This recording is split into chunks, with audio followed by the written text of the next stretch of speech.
Hello, everyone. My name is Andrea Gibbs. I'm Strategy Execution Executive for MPOWR Envision. We're a software platform that creates the ability for teams to communicate and align themselves so that they can achieve their long-term goals. I hope everybody's doing okay in these trying times. We're here to provide a video for you that will give you some helpful tips, some of the things that we've been doing at our company to also stay aligned and achieving our goals. What we'd like to do is share with you two members of our leadership staff who are working in daily meetings, keeping connected with their teams, trying to stay moving forward and achieving our goals despite our remote locations. And you might be doing some of those same things, but we're hoping maybe this video will help you with some additional ideas that you perhaps could use moving forward, not only during this challenging time, but the time beyond as well. We also want to talk about what happens when we return to work and what will that look like and what lessons we might take with us. So today we have two members of our leadership team, Dave, who is the VP of MPOWR, and Andre, who's the head of our HR at our parent company, Supplycore. And so I'd like to start out asking a couple of questions. Andre, I'd like to start with you. First of all, before we get into the business end, what have you learned during this remote time? What's the thing that's most surprised you about being at home and getting things done at home? I think for me personally, it's just the how quickly I've adapted to the change. Working from home consistently has kind of forced me to look at how I work, evaluate how I divvy up my time. I certainly feel at times more productive than I might even be in the office. That might be because people aren't able to pop in and see me whenever they want. It's a little more challenging right now. That's probably the biggest adjustment for me personally. For the organization, I think the biggest adjustment has just been communication, how we keep in touch and how we continue to interact. So Andre, can you give us some tips about the specific things that you are doing at Supplycore with your leadership team, things that you're doing from an HR perspective so that others might learn from that? Sure. Well, communication is, of course, key, particularly right now. So our leadership team, some of the things that we're doing, we are conducting right now daily stand-up meetings where each respective executive member is giving an update in their area. Each of us takes a turn to talk about what's happening within the business, within their areas. We give updates about things that are going to affect the entire company. We discuss what our communication plans and cadence is going to be back down to our directors, our managers, and our associates. Those are things that we're doing on a daily basis as a leadership team. From a broader perspective, one of the practices that we also employ is every Monday we have a company-wide meeting. Currently, we're running that online, but it's an opportunity for HR and for other departments to give updates in their respective areas. And we've seen great participation with that. We've been doing that for a long time, but we've transitioned to doing it remotely, and it continues to go very well. Communication is, of course, key all the way throughout your organization, at all levels of the organization. It's not just top-down communication, although that is very, very significant. It's associates to associates. It's our associates to their supervisors, supervisors up to leadership. It goes down and it comes back up as well. And we're using a number of tools to keep constant communication flowing. We've got some tools that allow us to instant message between one another, conduct video calls like we're doing right now, share documents, things like that really keep us connected, because it's really important that we try to stay connected as much as possible, because this is such a new process for so many businesses. So those are some of the things that we're doing right now. I think it's super helpful to have that video capability. And I think there's something about being able to see other people's faces, even remotely, that makes a huge difference when you feel disconnected, to at least be able to see people's faces. I don't know if other people feel that way, but it seems like an important thing. What's your take, Dave? Yeah, for sure. It definitely is a way to keep those who thrive on that human to human contact. The more extroverts among us, it's a good way to make sure that nobody feels forgotten, left out, and that they can feel still part of the team. So, Andre, I know that people are our most important asset at Supplycore and Empower. Can you tell us a little bit about what's the most important thing that you look for on a daily basis when you're thinking about our people working remotely during this time and the challenges you face? And what are the things that you're doing? Can you give us some tips and ideas that that you're working with on a daily basis that might help other people when they're trying to do the same thing? Sure.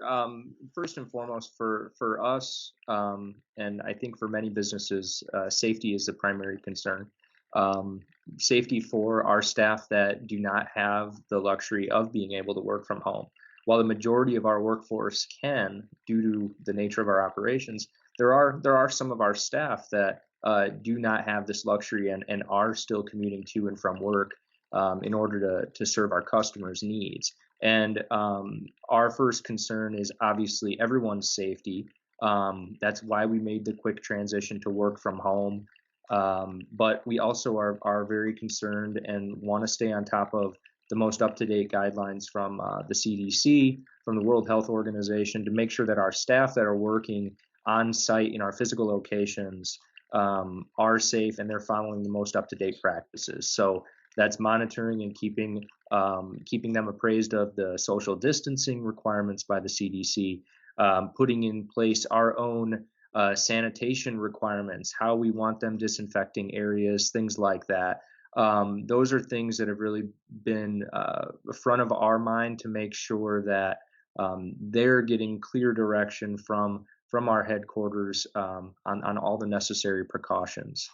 Uh, the other thing that I think is really critical right now, as we transition to a work from home environment, is that communication stays at the forefront of everything we do.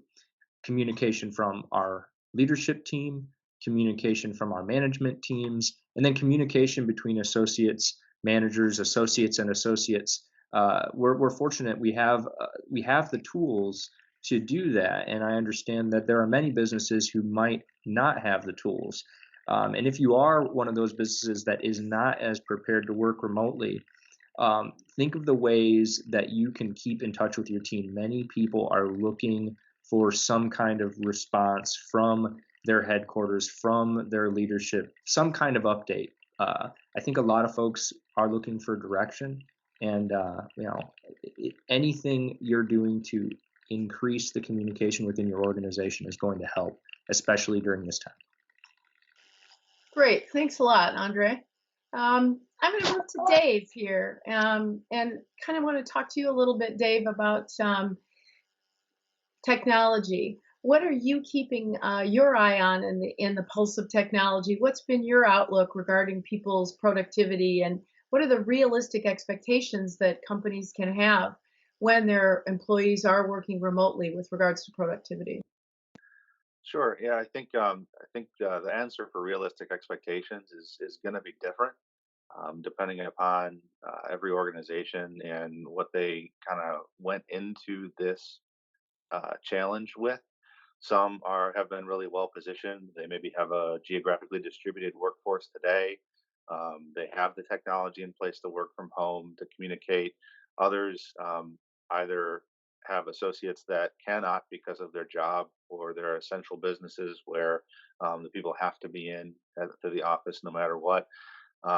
Everybody's going to be a little bit unique in terms of what they have of had available to them. Certainly, the one thing that I can be certainly pretty sure of is that nobody really had a blueprint for this.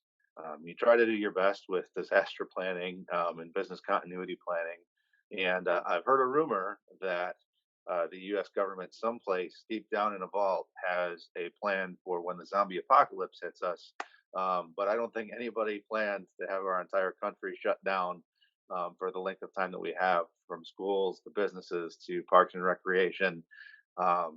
This has all been something that's been changing on an hourly basis, let alone a daily basis. So just being able to be stay on top of what's changing and communicate with the executive team, and then down through our own personal teams has been one of the key things we're focusing on. Any specific tips you can offer people with regards to technology and IT and the things that they can do while we're in this kind of remote working situation? Well, Andre already mentioned there's a lot of video conferencing and chat type software out there that people can leverage to stay more connected as an organization.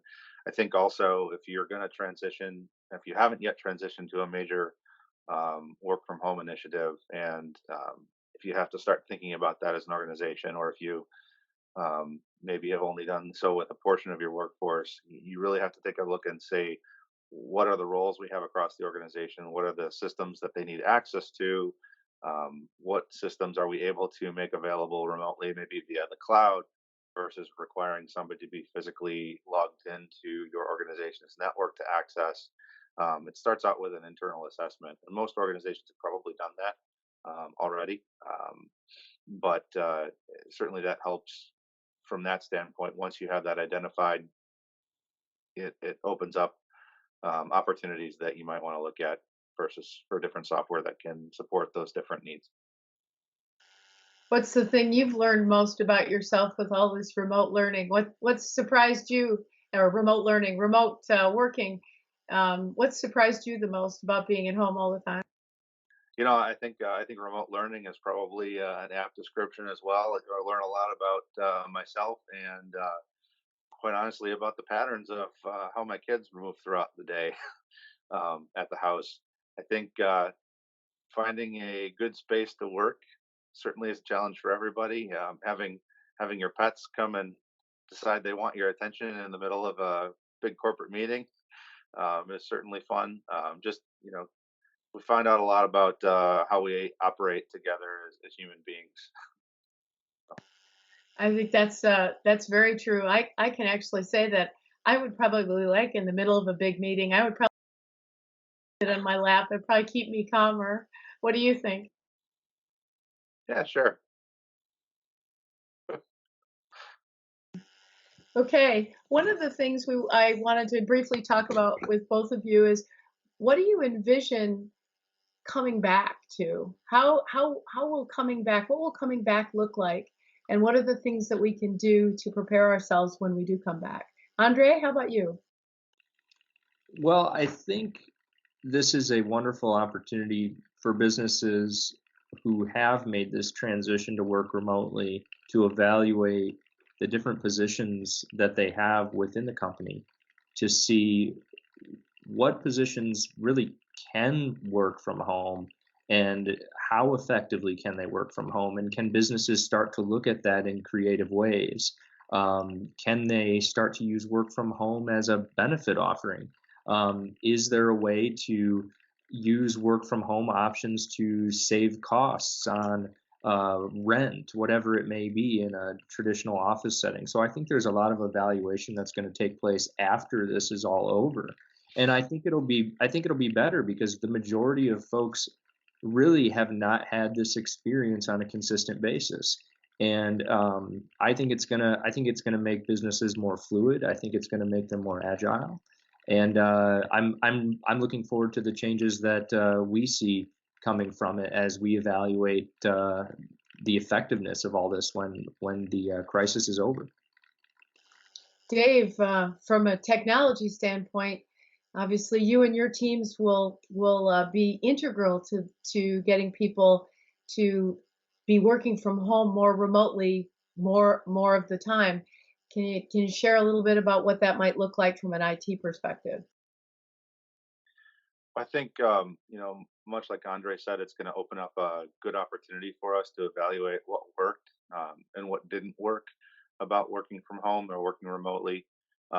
Necessity, as they say, is the mother of invention, and oftentimes you find tremendous innovation in times of crisis. And so I think you hear and you read stories about just the explosion of users of cloud-based services that's happening right now, the influx of people on the internet, and the way that's changing how our telecommunications networks are performing and behaving. You read about telecommunications services and how those are changing. I think that not only us as an organization, but there are vendors and other organizations out there that are really learning about how different changes and shifts in where the workforce has impacts the services that they offer. So I expect to see quite a large amount of innovation from technology companies in the space as we move forward and kind of past all of this. I also think that this has provided a good opportunity for our own associates to really learn and practice what it's like to work from home, because there are times invariably throughout the course of the year where maybe I'm not feeling really well, and the tendency is to go into the office anyway because you think that you're going to be more productive. But maybe now somebody will just stay home, or if you have a appointment scheduled with a contractor that you have to work from home for. I think people have gotten a lot of practice, or are going to get a lot more practice in that, and will be much more better prepared to um, be productive in that in those situations going forward. That sounds exciting, and I think it's there's also an opportunity for all of us to be able to be a little bit closer to home when we need to be. Certainly, if technology helps us do that. So I think that's all kind of a positive thing. Any other things to add before we go, Andre? Well, I think it's important to just mention that if you're a small business owner, if you're in charge of maybe you don't have an HR department to handle communications for you, or a communications department for that matter, make sure that you're staying in tune with the legal developments that are occurring at a very rapid pace. I think that it's really really important, because employees are seeing that information, they're hearing the news, they're hearing about these congressional acts that are being passed, and it's important to educate yourself and learn about what policies you're going to face as an employer. There are a number of policies, two significant ones that go into place effective April 1st, regarding paid sick leave and paid family medical leave for employers 500 employees or under. Really spend time educating yourself on that, especially if you don't have an HR department, and make sure that you're prepared to communicate about that. There's a lot of publications out there that have presented this information in an easy to understand way. It doesn't overwhelm you. It's not in legalese. I find the policies have been very straightforward, relatively simple to understand. And make sure you're reaching out and getting legal advice on how to implement those within your organizations and track use of those benefits effectively. I really encourage everybody to do that in order to comply with the laws, obviously, but also those are benefits that are being put in place to help protect and aid people during this time of need. So it's really important to do that. Thanks, Andre. How about you, Dave? Any last things to add before we go? Yeah, I would just add that, once this is all over the situation, I think business leaders have an opportunity to really sit back and take a look at their plans and evaluate how they have themselves prepared for not only this type of disruption, but really any disruption to their business. It is one of the most painful things to spend time on, preparing for the unknown or preparing for those situations which are most unlikely to happen, because that takes time and it takes energy, and people are often in the moment trying to get that order processed, trying to get that payment made, trying to get that technology problem fixed, just kind of fighting fires day to day. We do a lot as individuals in our own roles within the organization. Organizations are constantly being asked to do more with less, but it is really, really critical to take a step back and evaluate your plans, your strategic plans, and your operational plans to make sure that they can withstand something like this, an unexpected event that's outside of your control, where you have to just respond and roll. So definitely would advise every organization to really think hard after this and spend some time focusing on how they can make their plans agile enough to overcome even the most unthinkable of disruptions. Thanks, Dave. Thanks, Dave and Andre. I hope this has been helpful to you, for everybody that's out there, as you continue to manage your teams from remote locations. If you're a business that's been disrupted, there are a number of things we're doing to help companies during this time. Please find our website and additional information at the end of this video. For more reference and more information, you can give us a call or contact us at MPOWR to talk about ideas about how to get through this. We hope this has been helpful. Thanks so much for joining us. Bye-bye. All right. Bye bye.